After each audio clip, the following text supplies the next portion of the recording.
Hello everyone, my name is Sark and welcome back to another Amazing Yamaguchi Revoltech video. Wait, is this Amazing Yamaguchi? I at this point don't even know. Oh no, this is just Revoltech. So this is just a Revoltech MIRKO.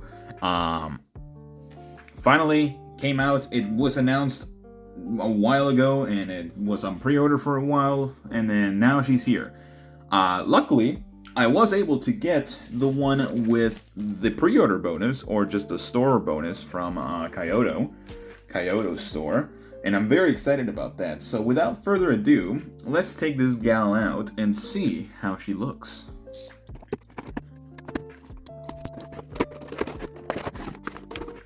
Alright, so here we have MIRKO from My Hero Academia, of course, in the Revoltech edition, not Amazing Yamaguchi, just Revoltech. Which is very interesting because I expected this to be just a Amazing Yamaguchi, but I guess they just leave that for other type of figures. So this character, or this figure, stands at a whopping 5 3/4 of an inch. This figure does have a little bit of an issue standing up sometimes. I don't know if it's just mine, but it feels like the feet are not completely flat, so that could cause some issues depending on what you have. So yeah, it also depends on your surface and everything like that. So canonically, MIRKO is 5'2". She is pretty short. She's like a bunny short type of height. But here is the My Hero Academia Deku from SH Figuarts. He is way too tall. He is 5'5". Granted, he does have the giant feet, or like boots rising him up. So realistically, you could fit her in if you wanted to. So that's something that you could do if you wanted to just kind of like fudge in your MIRKO into your collection. I think it works, so I'm going to do that with mine. So there is that. Now, this character looks absolutely fantastic. Now, this is a figure that a lot of people are divided in between, mostly because she has very visible joints, very visible cuts, all that sort of stuff. But what figure doesn't at this point? But at the same time, some people think that it could have been done better. And to an extent, I kind of agree. But we'll get into that in just a second. Something that I do want you to note, if you're getting this figure, you're going to want to either dunk her in a bath of warm water, or put a bunch of silicone shock oil throughout her joints, mostly because she has pretty tight joints right out of the box. I've had issues with Revoltech and Kyoto figures breaking, only once, but here is the Amazing Yamaguchi Supergirl. I did make a video on this, but it never got released because it was just a hate video, because the joint over here broke completely for the knee, as you can see. And I did not want that to happen again with a figure like this, especially one of my favorite characters. So I put a lot of shock oil on, first of all, this arm right here, mostly because it didn't want to budge whatsoever. I put it on the splits, mostly because they were making such a squeaking noise. I did not want that. And of course, the knees as well. I did not want the knees to break whatsoever. So if you see her a little bit shinier than what she actually is, it's because of that. Because it has been put through a lot of shock oil at this point. So this figure looks amazing. I think it really captures her character very well. And I have no issues with the aesthetic. I really just like how she looks, especially with the way that they were able to just do her. They really increase her bust size, I will say that. I think that's the one thing that's kind of out of it. I'm just kind of looking back at all the figures that I have of MIRKO, because you guys know I have a bunch of figures of her. She does have a pretty decently sized bust size, but I don't think it's this big. So, yeah. Overall, she looks pretty good. I really like the matte finish on the suit and sort of like the glossy satin finish on the tights. And everything else is just pretty much a matte surface. And then the logo is actually sort of like a satin finish as well. So very nicely done here. The hair is actually separate, a completely separate color from the actual suit. If you guys remember, the MIRKO Puppet Parade has the exact same color suit as the hair, and that just sucks. So the suit is completely white, which is absolutely perfect. And then the hair is a nice cream color, grayish cream color. So you can see the bunny tail as well. Everything else pretty well done. I do kind of wish that the purple was a little bit more glossy, kind of like the tights, but what can you do? They're very minimal things that I would say. Now, articulation, she has some good articulation, but not the greatest. Now, for the head, she can look down about that far, which is not great, but it's serviceable, I guess. Please focus. She can move forward, upward very well, especially if you move over her hair pieces. I will also suggest putting shock oil on some of them. Like you can hear, I'm actually going to do that right now here on camera. That fell. Where did I put my little bottle? So just dab the silicone shock oil. Actually, I already had a little thing with oil on here. Just gonna dab a little bit, and it should realistically work. I just don't want this figure to break on me because I don't want to buy another one. This figure is expensive already, and even in the Japanese market it's expensive, so I don't want to buy, or I don't want to have to buy another one. And I will tell you, this is the first time that this hairpiece has fallen out. Hopefully it's not a reoccurring thing. So head, it's okay in the movement, so not really the greatest, but it's serviceable. You can look side to side as well. It's just the way that they keep doing the neck peg is that it's connecting to the back of the hair, so it's like an L shape instead of just a single ball joint, double ball jointed peg. For the arms, you can rotate them 360 degrees, which is good. These bend very easily, so do be careful. Just kind of heat it up a little bit to bend them back into place. Don't put too much heat, otherwise it'll either shrink or just warp really weird, and you're gonna have a very messy hair. T-pose, very good T-pose action, as you can see. You also see the single jointed elbows, which is fine.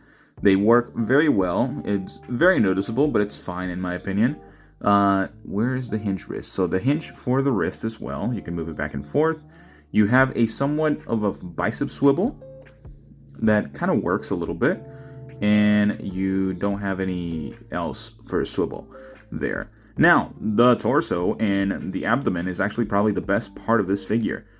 So you can look down very far with this figure. That's actually very insane. And you will get a little bit of a gappage here, but it's fine in my opinion. Going backwards, also really good. Very amazing that they were able to capture the flexibility of this character.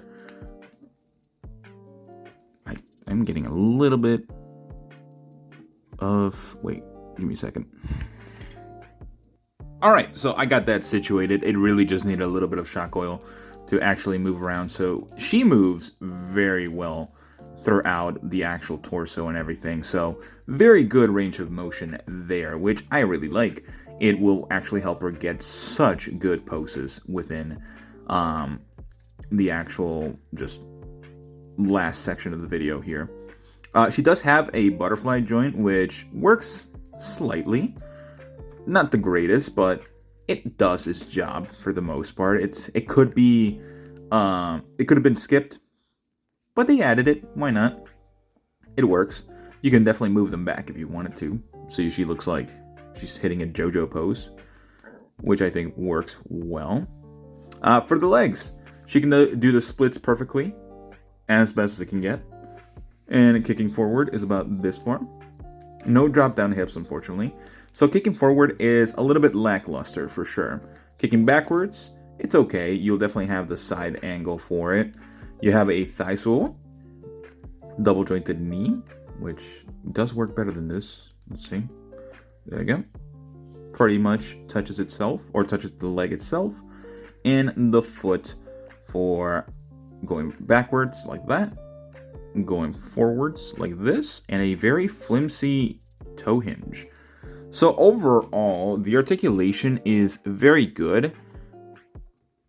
And honestly, it's like pretty standard articulation for a female figure. So there really isn't anything like innovative here. I really do like it. But the leg movement being a little bit limited is a bummer. But let's take a look at the accessories real quick to see if she's gonna be good. Or she has good enough accessories. I don't know what I'm doing anymore. Okay, so in terms of the accessories, I do think she has a decent amount. And I think it's fair for the price that she comes with. That she's at, for example. So she does come with a stand. This is a nice looking stand, honestly. I kind of like the opaque look of it. I just kind of wish it was also on the arm. Like, if you're going to commit to it, put it on the arm too. It's a little bit there, but not too much. The opaque stand really stands out as well. So you have the clear arm and the opaque stand. Not a really good combination there. And also, it's a very thick stand. Like, comparing it to just a regular Tamashii Nation stand, it is like almost twice the size, if you can see it. So, yeah, it's a good stand. I like that it's included for sure. So, for the standard edition of MIRKO, which is pretty much what you'll be able to get right now, otherwise you'll have to pay big money for the extra additional faceplate that I'll show in just a second. We have two sort of like grasping hands, kind of, two extended hands, two cupped hands for the nice bunny pose, and a pointing hand alongside her fist that she comes with. We have a wind-swept hairpiece, which is looking nice.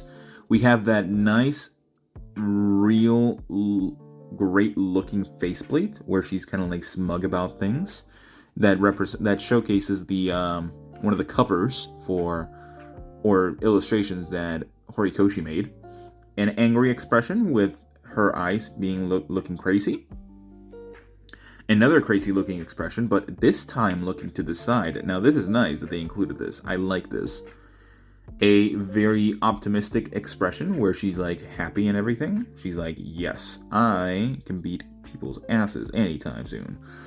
And a nice neutral expression as well. This is a really nice looking faceplate.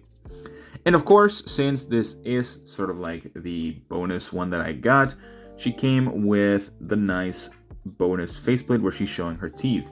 So that makes it a total of 6 faceplates, which is more faces than hands that she has. Funny enough. Now,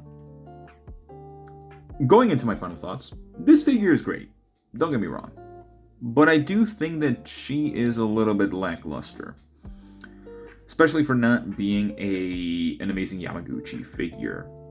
And the reason I'm saying this is because pretty much all of the other My Hero figures are Amazing Yamaguchi instead of just regular Revoltech. Look it up. This figure is just a singular Revoltech figure, which sometimes is done differently than the Amazing Yamaguchis.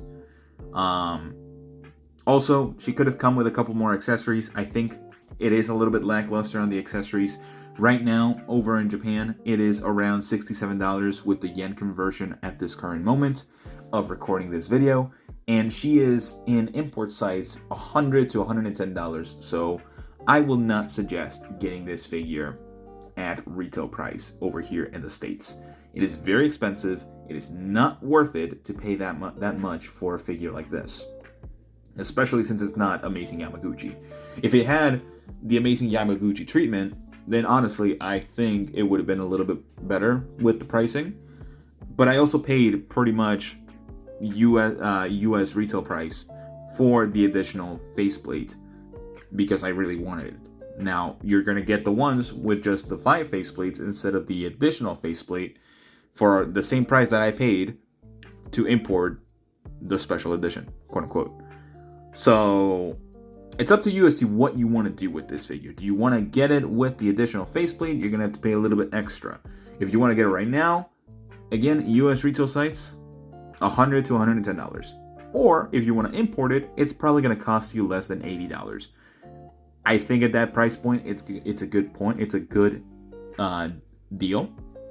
Because I do think this figure is just as worth as the Deku SH Figure Arts, which is roughly around the same price in yen, or converting the yen. It's a whole ordeal. But I think $67 for this figure is reasonable.